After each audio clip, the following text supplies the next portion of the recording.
अब देखिए हम लोग देखते हैं क्वेश्चन नंबर 65। 65 में कहता है कि from each of the following pair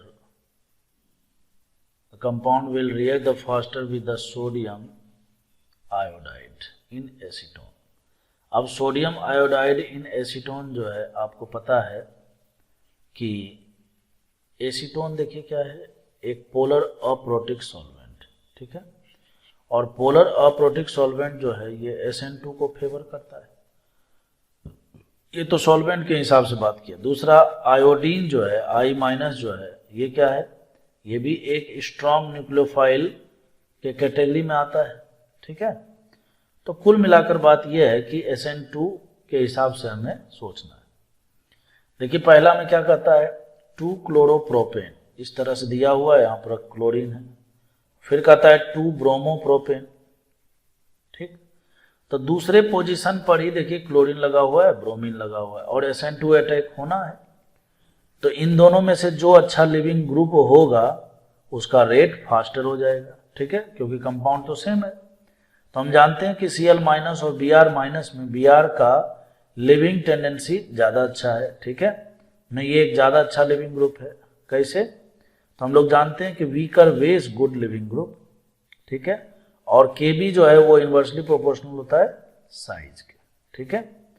तो बेसिक स्ट्रेंथ जो है Cl- का ज़्यादा अच्छा है Br- से, तो लिविंग ग्रुप जो है Br- ज़्यादा अच्छा है।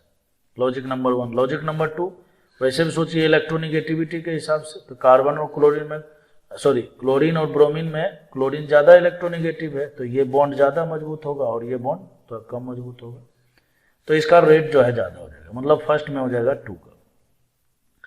अब सेकेंड में बात कीजिए, तो सेकेंड में देखिए यहाँ पर दिया हुआ है 1 ब्रोमोब्यूटेन, तो इस तरह से जो है आप 1 ब्रोमोब्यूटेन बना लीजिए। फिर देखिए कहता है 2 ब्रोमोब्यूटेन, 2 ब्रोमोब्यूटेन, इस तरह से हमने ब्रोमो बना लिया। अब हम जानते हैं कि यहाँ पर देखिए ये कौन सा है, ये तो ये 1 डिग्री का अल्काइल हैलाइड है और ये 2 डिग्री का अल्काइल हैलाइड है, ठीक है। और चूंकि SN2 अटैक होना है तो SN2 अटैक जो है लेस क्राउडेड पर फास्टली अटैक होता है। और वैसे भी आप जानते हो कि 1 डिग्री फास्ट देता है, फिर 2 डिग्री, 3 डिग्री, क्यों? क्राउडिंग बढ़ता जाता है तो रेट जो है उसका कम होता जाएगा। तो इसमें जो है आपको 3 का ज़्यादा मिलेगा। तो पेयर ए में जो है आपका 2 हो गया और पेयर बी में ये 3 वाला हो गया। तो इस तरह से 2, 3 इसका करेक्ट आंसर है। क्वेश्चन नंबर 66, इसमें कहता है एमंग द गिवन हैलाइड्स, है ना, इसमें आपको SN1 और SN2 दोनों रिएक्शन कराने हैं और कहता है कि बताइए कौन कौन सा कंपाउंड है जिसमें SN1 और SN2 दोनों प्रोडक्ट आपको सेम मिलने वाले हैं, ठीक है। सबसे पहले नंबर देखिए ऑप्शन नंबर 3 के बारे में बात कीजिए। तो ऑप्शन नंबर 3 में देखिए 2 डिग्री का अल्काइल हैलाइड है, तो 2 डिग्री का अल्काइल हैलाइड है, अगर हम इसमें SN1 करवाते हैं तो कार्बोकेटायन बनेगा और कोई प्रकार का रीअरेंजमेंट नहीं संभव है, ठीक है।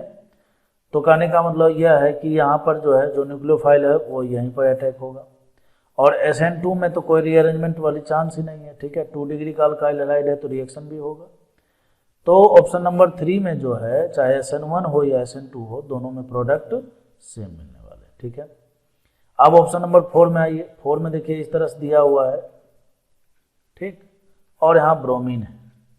सबसे पहले हम बात करते हैं SN1। तो SN1 में आपको पता है कि इस वाले पोजीशन पर बनेगा कार्बोकेटायन, ठीक है। तो कार्बोकेटायन में देखिए कोई रीअरेंजमेंट नहीं होना है, इसका मतलब न्यूक्लियोफाइल यहीं पर अटैक होगा, ठीक है। और SN2 में तो बैक अटैक होता है, तो यहीं से ब्रोमीन निकलेगा और यहीं पर न्यूक्लियोफाइल जुड़ जाएगा, ठीक है। तो ऑप्शन नंबर 4 में भी जो है SN1 और SN2 दोनों से प्रोडक्ट सेम मिलने वाला है। अब जैसे 2 में बात कीजिए, 2 में देखिए यहाँ पर जैसे ही यहाँ से क्लोरीन निकलेगा तो यहाँ पर जो है कार्बोकेटायन बनेगा, ठीक है। और कार्बोकेटायन बनेगा तो हमें पता है कि रीअरेंजमेंट होगा तो ये कार्बोकेटायन यहाँ पर आ जाएगा, ठीक है। और जैसे ही कार्बोकेटायन का पोजीशन बदला, ठीक है, कार्बोकेटायन का पोजीशन बदला तो न्यूक्लियोफाइल जो है वो न्यूक्लियोफाइल इसी पोजीशन पर अटैक करेगा। जबकि SN2 में क्या होने वाला है, तो SN2 में तो ये यहीं पर न्यूक्लियोफाइल अटैक करेगा। तो कहने का हम लोग ऑप्शन नंबर 2 में जो है SN1 और SN2 का दोनों प्रोडक्ट जो है सेम नहीं मिलेगा, तो ये आंसर नहीं होगा अपना। अब बात करते हैं ऑप्शन नंबर 1 में। ऑप्शन नंबर 1 में देखिए यहाँ पर ये दूसरे पोजीशन पर जो है ब्रोमीन लगा हुआ है, ठीक है। तो सबसे पहला नंबर कार्बोकेटायन बना लीजिए, तो कार्बोकेटायन बना लिया। अब कार्बोकेटायन में रीअरेंजमेंट होगा क्या, तो देखिए रीअरेंजमेंट होने के लिए इसको इधर बढ़ना होगा, तो इधर बढ़ेगा तो देखिए 2 डिग्री का ही कार्बोकेटायन रहेगा। तो रीअरेंजमेंट जो है ना किसी भी कंपाउंड में रीअरेंजमेंट तभी होता है जब स्टेबिलिटी बढ़ता है, और अगर स्टेबिलिटी नहीं बढ़ रहा है तो रीअरेंजमेंट नहीं होगा। तो यहाँ भी 2 डिग्री का कार्बोकेटायन, यहाँ भी 2 डिग्री का कार्बोकेटायन। इसका मतलब ये हुआ कि न्यूक्लियोफाइल यहीं पर अटैक करना चाहिए, किस में, SN1 में। और SN2 में बात करें तो SN2 में तो कोई लफड़ा ही नहीं, 2 डिग्री का अल्काइल हैलाइड है, आराम से जो SN2 रिएक्शन होगा, यहाँ पर न्यूक्लियोफाइल ऐड होगा। तो मैं बोल सकता हूँ कि 1, 3 और 4 में जो है SN1 करो या SN2 करो, दोनों से आपको प्रोडक्ट सेम मिलने वाले हैं, ठीक है। तो इसका आंसर हो जाएगा डी। नाउ क्वेश्चन नंबर 68 में क्या है, एनीसोल है। तो एनीसोल आपको सबसे पहला नंबर इसका स्ट्रक्चर पता होना चाहिए। देखिए बेंजीन रिंग है, ये O और यहाँ पर मिथाइल, ठीक है। एक प्रकार से देखिए ईथर है, ठीक है। तो इसी को हम लोग बोलते हैं एनीसोल। अब आप जानते हो कि ईथर जो है आसानी से रिएक्शन करता नहीं है, लेकिन एसिडिक मीडियम में ये रिएक्शन कर लेता है। क्या होता है, तो यहाँ से सबसे पहला नंबर प्रोटोनेशन होगा। प्रोटोनेशन के बाद क्या हो जाएगा, प्रोटोनेशन के बाद होगा यहाँ पर ये कि यहाँ से जुड़ जाएगा हाइड्रोजन और यहाँ पर आ जाएगा पॉजिटिव चार्ज, ठीक है। उसके बाद क्या होता है, प्रोटोनेशन के बाद जो है ये ऑक्सीजन ने 3 बॉन्ड बनाए, ठीक है, और ये कैटायनिक फॉर्म में आ गया, तो ये अनस्टेबल सिचुएशन होता है। तो अब जो है किसी एक साइड जो है बॉन्ड टूटेगा, तो सवाल उठता है बॉन्ड किधर टूटेगा, जिधर भी बॉन्ड टूटेगा उधर बनेगा कार्बोकेटायन। तो अगर हम इस तरफ बॉन्ड तोड़ते हैं तो कार्बोकेटायन यहाँ पर बनेगा, है ना, और बेंजीन रिंग पर कार्बोकेटायन अनस्टेबल होता है, ठीक है। तो ये वाला बॉन्ड नहीं टूटेगा, बॉन्ड टूटना चाहिए ये वाला। तो कुल मिलाकर ये देखिए PHOH फिनॉल तो बन ही गया, साथ ही साथ जो है CH3 पर बना कार्बोकेटायन, ठीक है। अब ये आयोडीन पर जो नेगेटिव चार्ज है ये एज ए स्ट्रॉन्ग न्यूक्लियोफाइल इस पर SN2 अटैक करेगा, ठीक है, और SN2 अटैक करके CH3I जो है मिथाइल आयोडाइड नाम का प्रोडक्ट बनाएगा। तो उस हिसाब से देखिए यहाँ पर ऑप्शन नंबर C इसका करेक्ट आंसर है, ठीक है।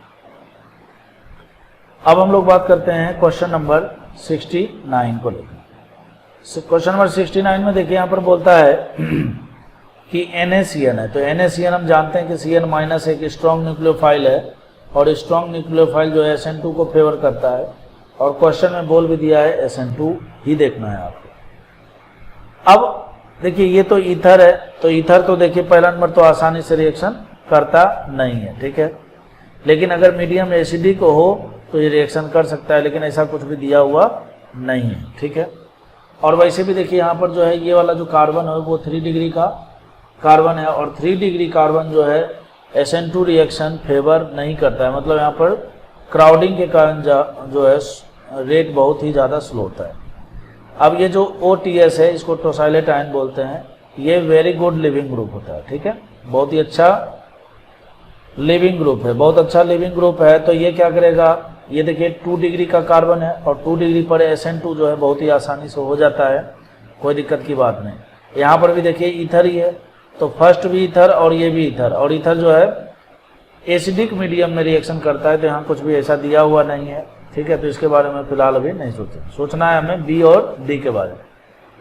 तो B में देखिए 2 डिग्री का 2 डिग्री का ये कार्बन है, और यहाँ पर देखिए जिससे जुड़ा हुआ है वो 1 डिग्री का कार्बन है, और SN2 रिएक्शन जो है लेस क्राउडेड पोजीशन पर बहुत ही फास्टली रिएक्ट करता है। वो इसलिए क्योंकि क्राउडिंग नहीं है, तो इसको अटैक करने में कोई प्रॉब्लम नहीं होता है। तो 1 डिग्री और 2 डिग्री में हम जानते हैं कि SN2 रेट जो है 1 डिग्री का ज़्यादा होता है 2 डिग्री का, और फिर 3 डिग्री का। तो B और D में अगर गौर किया जाए तो D का जो है रेट सबसे ज़्यादा होने वाला है।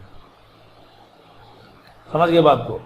अगर देखिए ये सब TS भी होता है ना, ठीक है, जैसे OMe दिया हुआ है, तो OMe तो ये एक मिथाइल हो गया, एसिडिक मीडियम में अगर बात कर रहा होता तो फिर कार्बोकेटायन बनाते, तो फिर वो बात ही अलग हो जाता है, ठीक है। तो कुल मिलाकर क्वेश्चन नंबर 69 का option number D correct answer.